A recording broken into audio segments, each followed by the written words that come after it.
നാരായണം നമസ്കൃത്യ നരം ചൈവ നരോത്തമം ദേവീം സരസ്വതീം വ്യാസം തതോ ജയമുദീരയേത്. എല്ലാവർക്കും നമസ്കാരം. മഹാഭാരതം ആദിപർവം, പാഞ്ചാലി സ്വയംവരം.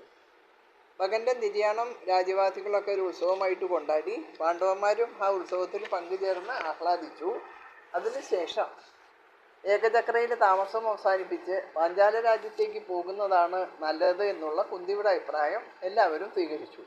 അവർ പുറപ്പെടുന്നതിന് മുമ്പായി ഒരു ദിവസം സഞ്ചാരിയായ ഒരു ബ്രാഹ്മണൻ അവിടെ എത്തി.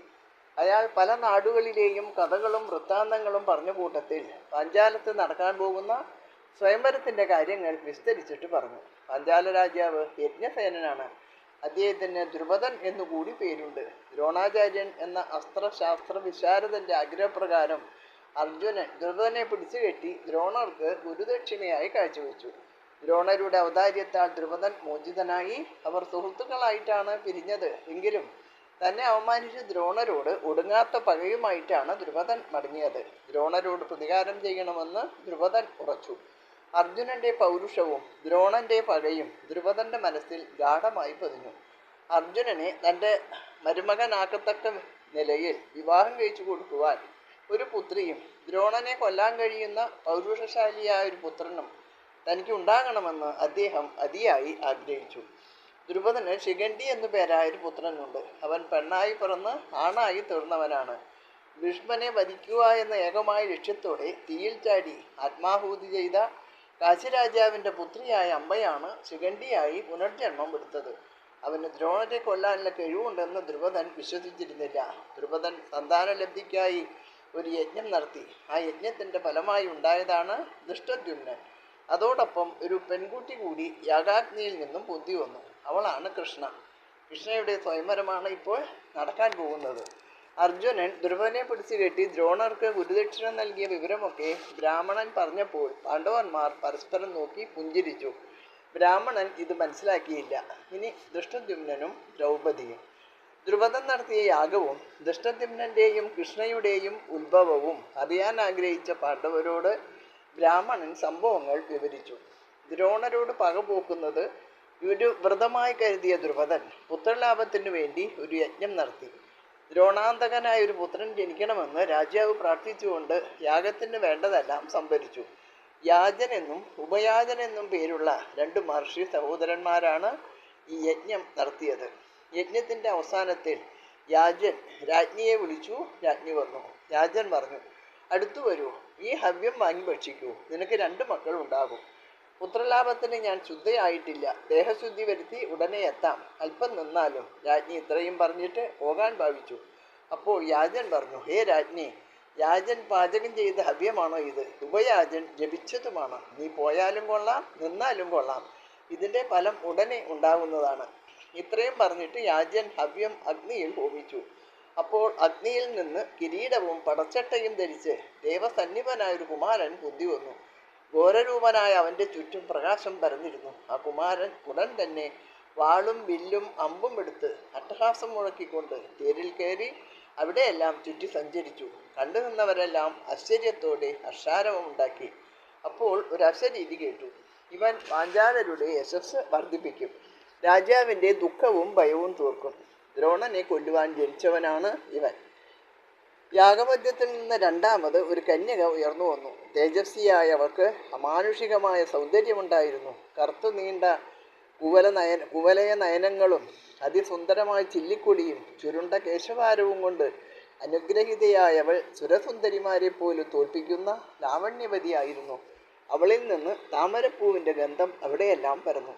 ഇതെല്ലാം കണ്ടുകൊണ്ട് നിന്നിരുന്ന രാജ്ഞിക്ക് ഒരാഗ്രഹം. ഇവർ തന്നെ അല്ലാതെ മറ്റാരെയും അമ്മയെന്ന് വിളിക്കരുത്.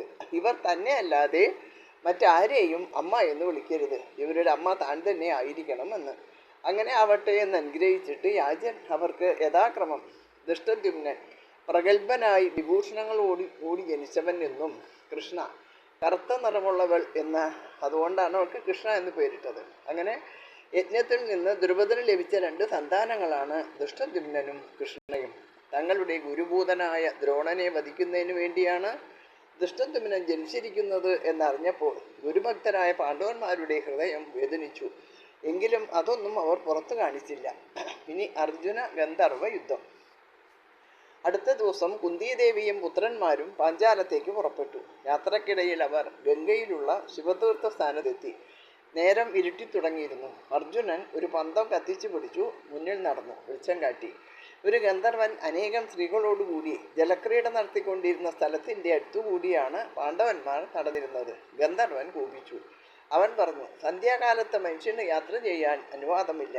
ആ സമയം യക്ഷരക്ഷോ ഗന്ധർവന്മാർക്കുള്ള സഞ്ചാരകാലമാണ്. കുബേരൻ്റെ സുഹൃത്താണ് ഞാൻ. ഇവിടെ ക്രീഡിക്കുന്ന സമയത്ത് ആരും ഇതുവഴി വരാറില്ല. നിങ്ങൾ ആരാണ്? അർജുനൻ, സമുദ്രം, ഹിമവൽ പാർശ്വം, ഗംഗാനദി ഇവയിലൊക്കെ പകലും രാത്രിയും സന്ധ്യയും നോക്കി വേണം പ്രവേശിക്കാനെന്ന് പറയുന്ന നീ മൂഢനാണ്. സ്വർഗം നൽകുന്ന ഈ ഗംഗ ആരുടെയും സ്വകാര്യ സ്വത്തല്ല. നിന്റെ വീൺവാക്ക് കേട്ട് ഭയപ്പെടുന്ന ഭീരുക്കളല്ല ഞങ്ങൾ. ഇത് കേട്ട ഉടൻ തന്നെ ഗന്ധർവൻ പാണ്ഡവരുടെ നേർക്ക് ബാണങ്ങൾ അയച്ചു. അർജുനൻ അതെല്ലാം തൻ്റെ കയ്യിലിരുന്ന പന്തം കൊണ്ടും പരിച കൊണ്ടും തടുത്തു. എന്നിട്ട് ഗന്ധർവൻ്റെ നേർക്ക് ജ്വലിക്കുന്ന അഗ്നേയാസ്ത്രം വിട്ടു. അത് അവൻ്റെ തേര് ചുട്ടുകരിച്ചു. അവൻ താഴെ വീണു. അർജുനൻ ഉടനെ തന്നെ അവൻ്റെ തലമുടിക്ക് ചുറ്റിപ്പിടിച്ച് വലിച്ചിഴച്ച് ധർമ്മപുത്രൻ്റെ മുമ്പിൽ കൊണ്ടുവന്നിട്ടു.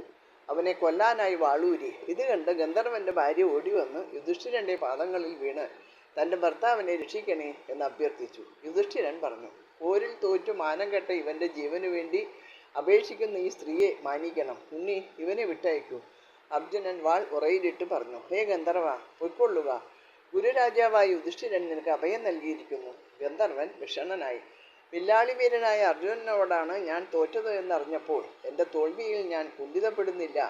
എനിക്ക് അറിവുള്ള ചാക്ഷുകി മന്ത്രവിദ്യ അർജുനനെ പഠിപ്പിക്കാൻ എനിക്കിപ്പോൾ അവസരം ലഭിച്ചിരിക്കുന്നു. അതുകൊണ്ട് ഞാൻ ധന്യനാണ്. ചാക്ഷുകി മന്ത്രവിദ്യ കൊണ്ട് ഒരാൾക്ക് 3 ലോകത്തിലുമുള്ള എന്ത് കാണണം എന്ന് ആഗ്രഹിച്ചാലും അത് കാണാൻ കഴിയും. ഇതുകൊണ്ടാണ് ഗന്ധർവന്മാർ മനുഷ്യരേക്കാൾ ശ്രേഷ്ഠരായത്. ഈ മന്ത്രവിദ്യ കൂടാതെ നിങ്ങൾക്ക് ഓരോരുത്തർക്കും ദേവലോകത്തുണ്ടായ 100 കുതിരകളെ കൂടി ഞാൻ തരുന്നതാണ്. എത്ര ജോലി ചെയ്താലും ഒരിക്കലും ക്ഷീണം തട്ടാത്ത അശ്വങ്ങളാണ് അവ. അർജുനൻ, വിത്തം, വിദ്യ, ശാസ്ത്രം എന്നിവ ദാനമായി സ്വീകരിക്കാൻ എനിക്കിഷ്ടമില്ല. അതുകൊണ്ട് ഞാൻ നിനക്ക് ആഗ്നേയാസ്ത്രം ഉപദേശിച്ചു തരാം. അതിന് പകരമായി നീ പറഞ്ഞതൊക്കെ തന്നാൽ മതി. ഗന്ധർവൻ അപ്രകാരം സമ്മതിച്ചു. കുതിരകളെ ആവശ്യമുള്ളപ്പോൾ നൽകിക്കൊള്ളാമെന്നും അതുവരെ താൻ തന്നെ സൂക്ഷിച്ചു കൊള്ളാമെന്നും ഗന്ധർവൻ സമ്മതിച്ചു. അവർ ഉറ്റ സുഹൃത്തുക്കളായിരിക്കാനും തീരുമാനിച്ചു. ഞങ്ങൾക്ക് ദേവജ്ഞനായ പുരോഹിതൻ്റെ ആവശ്യമുണ്ടെന്നും അതിനു പറ്റിയ ആൾ ഗന്ധർവൻ്റെ അറിവിൽ ഉണ്ടോ എന്നും പാണ്ഡവന്മാർ ആരാഞ്ഞു. അവിടെ അടുത്ത് ഉൽക്കോചകം എന്ന തീർത്ഥത്തിൽ ദൗമ്യൻ എന്ന ദേവജ്ഞനായ തപോധനൻ പാർക്കുന്നുണ്ട് എന്നും അദ്ദേഹം പാണ്ഡവന്മാർക്ക് യോജിച്ച പുരോഹിതനായിരിക്കുമെന്നും ഗന്ധർവൻ അറിയിച്ചു. പാണ്ഡവന്മാർ ഗന്ധർവനോട് യാത്ര പറഞ്ഞ് ഉൽക്കോചക തീർത്ഥത്തിലേക്ക് പോയി. ദൗമ്യനെ കണ്ട് തങ്ങളുടെ പുരോഹിതനായിരിക്കണം എന്ന് അപേക്ഷിച്ചു. ദൗമ്യൻ സമ്മതിച്ചു. അദ്ദേഹം പാണ്ഡവരുടെ പുരോഹിതനും ഗുരുവുമായി. വിശിഷ്ടനും ധർമ്മജ്ഞനുമായ ദൗമ്യൻ്റെ പൗരോഹിത്യം ലഭിച്ചപ്പോൾ തങ്ങൾ എല്ലാ കാര്യത്തിലും വിജയിക്കുമെന്ന് പാണ്ഡവന്മാർ വിശ്വസിച്ചു. ദൗമ്യനോടൊത്ത് കുന്തിദേവിയും പുത്രന്മാരും പാഞ്ചാല രാജ്യത്തേക്ക് യാത്രയായി. ബാക്കി ഭാഗങ്ങൾ അടുത്ത വീഡിയോയിൽ. എല്ലാവർക്കും നമസ്കാരം.